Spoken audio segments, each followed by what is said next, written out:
Here we have a pre-owned 2015 Toyota RAV4. Now this one comes in the XLE trim level in super white. And then we have what I believe is called the latte cloth interior.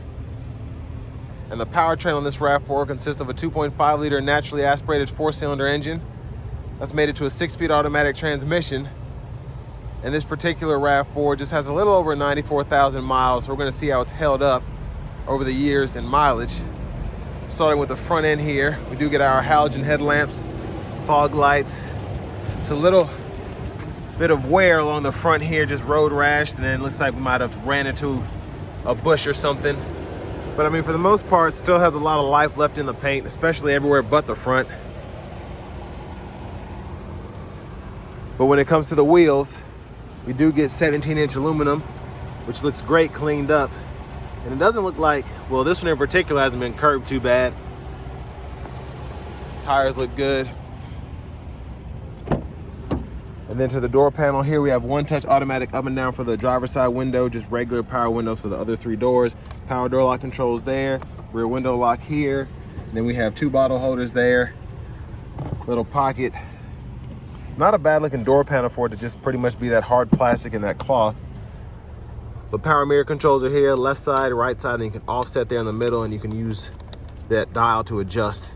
Traction control toggle, gauge cluster brightness, hood release, pedals. We do have a manual tilt and telescoping steering wheel, if I can get it to go.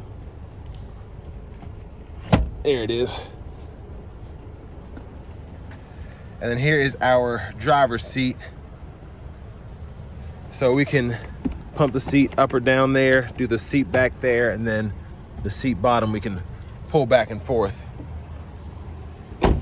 But I have that seat up front adjusted for someone of my size, being 6'3", longer legs. So let's go ahead and see how this leg room is.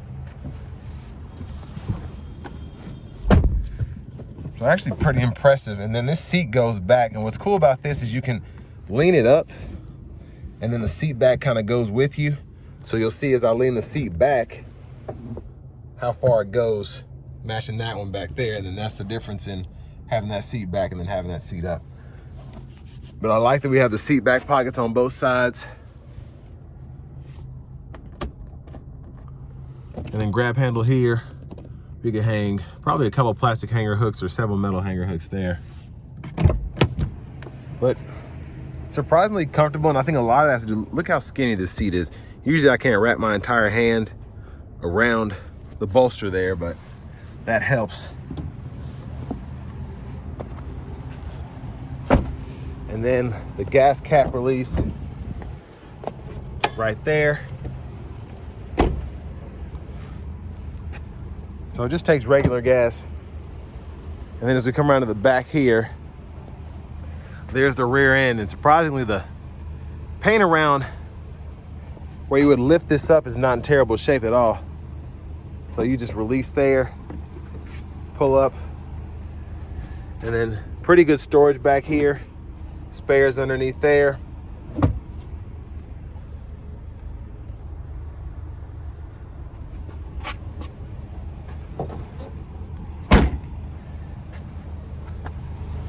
And there's a look underneath the vehicle, the exhaust. And I want to give a thank you to Chevrolet Buick GMC of Murfreesboro for letting me review this RAV4 today. I'll leave a link below to it in the description. And then I do like that we have the roof rails. I think we could probably add some crossbars or a roof rack onto that with little issue. And then just pull here and then do the headrest there. And then you can fold that flat and run longer objects through there.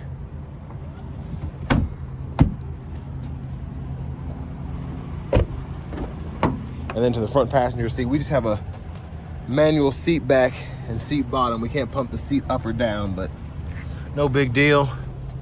I like this. We have a little storage pocket up top, and we also have a traditional glove compartment down here, which is pretty spacious in my opinion. But as we come back around to the front, we're just gonna take a quick look in the engine bay.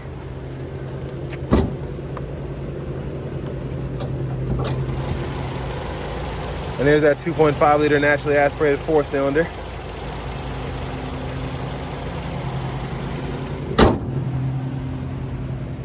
And now we're gonna go ahead and hop in the driver's seat.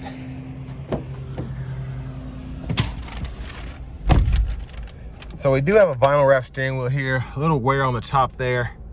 Started to fade, but not terrible. Again, this does have 94,000 miles. There's a horn there. And then over here to the radio, first of all, hazards are there, and we can adjust the clock pretty easily using the hours or minute button there. But down here we do have the navigation system, so you can click that there and then just type in a destination. Using either point of interest, you can set up a home, then you have different presets as well. And then you can zoom in or out there. And then there's our home page again. And then you can set up a Bluetooth device here, and you can do Bluetooth audio as well as the phone capability. And then speaking of audio, we do have AM, FM, and XM radio on top of that. And then you have an aux input, USB, and a CD drive. And that's gonna be right there. And volume can be adjusted here. And then you can mute there. And then you have a tune knob here, and you can actually set up your presets. But you have several different presets that you can set up to 36 there, and you can just hold and it'll set it there. And then for your navigation screen, the micro SD card is right behind there. And then you do have different apps that you can go through as well, and that'll pull up the navigation, audio, phone. Then you have a weather app and whatever too.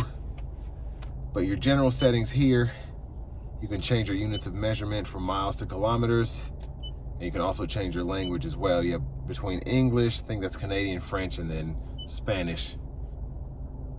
And you can even change the weather temperature units from Fahrenheit to Celsius if you want to. Backup cameras there. And then we do have dual zone automatic climate controls. We can turn the auto mode on and then turn that off by adjusting fan speed. And then we can turn the front auto on or off there. Defrosters here. And then we can adjust either side's temperature here. And we can cut the whole system off by hitting that button. And down here we have our eco mode. We can toggle on or off. Our sport mode we can toggle on or off. And I like that because you can either turn the eco mode on or turn the sport mode on, or just be stuck in your normal mode. And then you have the USB-A and aux input there. And then we do have a 12 volt there. Decent storage pockets here. There's an additional 12 volt right there. Bottle holder here.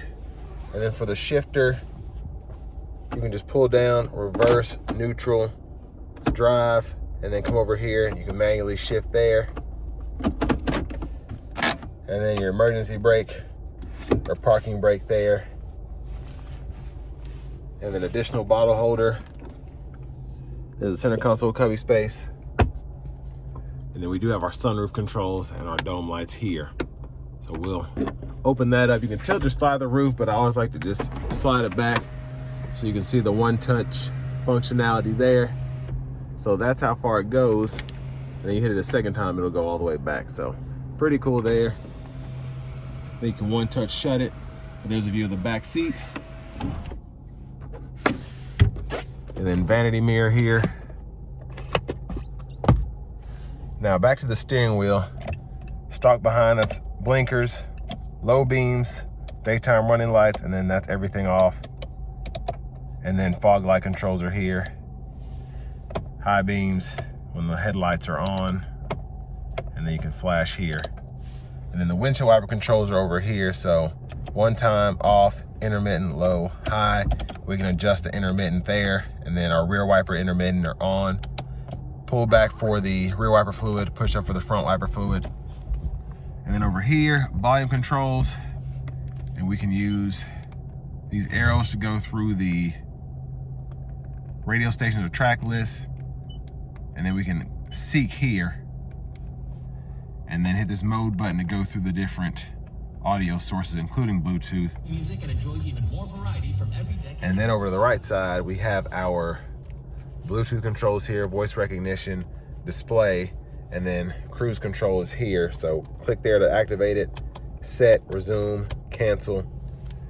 And then this display button, this display button is used to actually go through the gauges down here. So you can see the fuel economy average was 28.9 miles per gallon, so pretty good. And then we do have a tire pressure monitor sensor on, so one of those might be busted, I'm not sure, or it could just be low. It was pretty cool this morning, so that's what that fall weather will do. And there's the key in the ignition, and then you can lock, unlock, hold that for the panic button. But next, let's go ahead and take this 2015 RAV4 XLE out on the road for a test drive. So starting the test drive in this RAV4, I actually had a 2018 model. It was in the limited trim. And my girlfriend loved that car. I absolutely despised it, but this one drives pretty similarly to that. I should just say identical. The 2.5 liter, it has potential, but it's not obviously it's not what I would consider fast. But the sport mode certainly helps, so I'll put it into that to get on the interstate. So it's not like I'm flooring it, but it's still, I wouldn't call it peppy. It just kind of makes this a little more doable in my opinion. For someone like myself who appreciates acceleration, appreciates power, the sport mode just makes this engine a little better to tolerate. Now it does make it more thirsty because it keeps the revs higher, but you really don't need to use it all the time.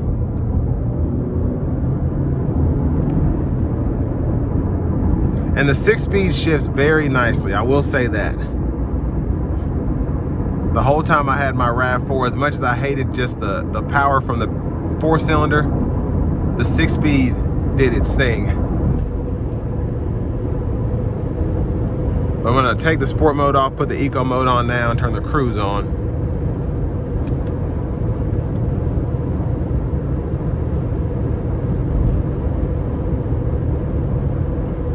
So road noise can be prevalent in this, but wind noise is pretty good. And it could have something to do with one of these tires being low, again, just with the weather change or whatever. But the ride quality itself is pretty similar to what I'm used to. And the one I had only had about 25,000 miles on it, so it's nice to see with closer to 100,000 that this rides pretty much the same.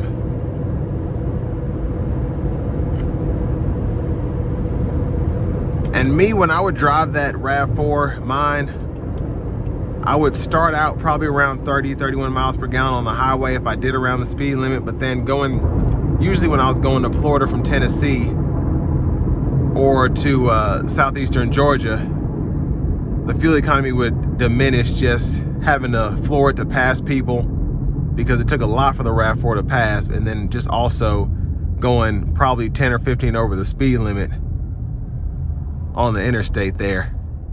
So that'll cause a lot of extra gas to be burned. But just driving this around town, especially in the eco mode, shouldn't have a lot of trouble with fuel economy.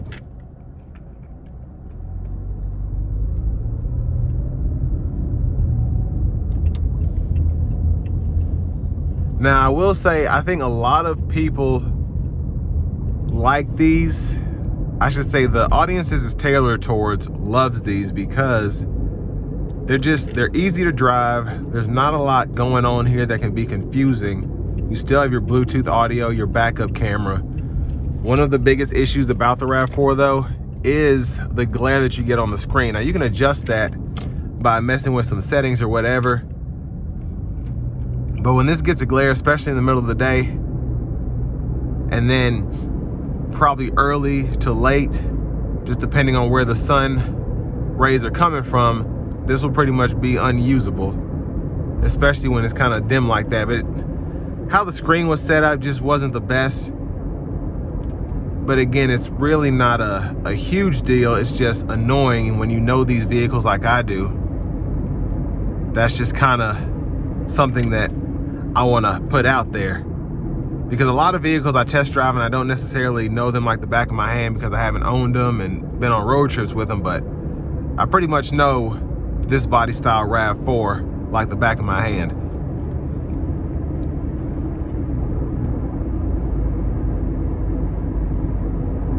What I will say is these tend to be, and I didn't have mine was low miles, and when I got rid of it, I put about 25,000 miles on it, but it wasn't near this kind of mileage here. But this one here, having closer to 100,000 again, everything seems to be working good. It's driving fine. And these are just known for having pretty trusty powertrain. That's why you still see some 2000 or 2003 models with a quarter million miles, excuse me, still being driven around daily.